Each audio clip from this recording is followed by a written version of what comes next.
Good morning, everyone. I am Dr. Sohan Solanki from Tata Memorial Hospital, Mumbai. I am presenting this study, pulse wave transit time, as a smart surrogate for blood pressure monitoring and measurement, bridging the gap. So the pulse wave transit time, or the PWTT, is the interval between the ECG R wave and the onset of the plethysmography waveform. This PWTT is emerging as a promising surrogate for non-invasive continuous blood pressure monitoring. An abrupt truncation of PWTT can signal an acute increase in the BP, whereas the progressive prolongation can signal hypotension or cardiovascular instability that needs early reassessment and intervention prior to the next time the curve-based measurement is due. The study was started with the objective to analyze the relationship between the PWTT and various intra-arterial blood pressure parameters like the systolic blood pressure, diastolic blood pressure, mean arterial pressure, and the pulse pressure.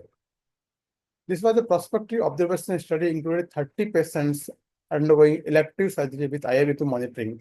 The PWT and the corresponding invasive blood pressure parameter were recorded at a specific intraoperative time point, and total 10 readings were taken from each patient. The statistical analysis was done by using the Pearson or the Spearman correlation test. In this study, total 29 patients were analyzed. The PWT demonstrated a moderate negative correlation with all the BP parameters. You can see by this graph that this systolic blood pressure were having a maximum negative correlation of minus 0.48, followed by a map of minus 0.456, followed by pulse pressure of minus 0.447, and the least this correlation was with the diastolic blood pressure of minus 0.372.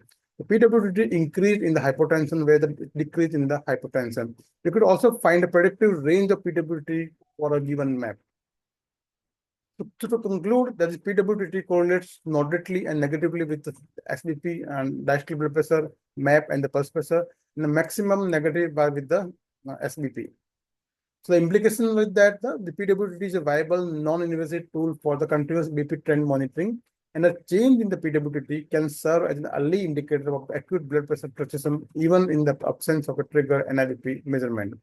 This physiological association may be exploited in the clinical environment, particularly on hospital ward, where continuous invasive monitoring is impossible. While carrying out intermittent cuff-based blood pressure reading, monitoring PWT trend with non-invasive sensors may act as an early warning sign. So it can be used in the post-operative recovery unit, the general ward, and in the low resource environments. Thank you very much.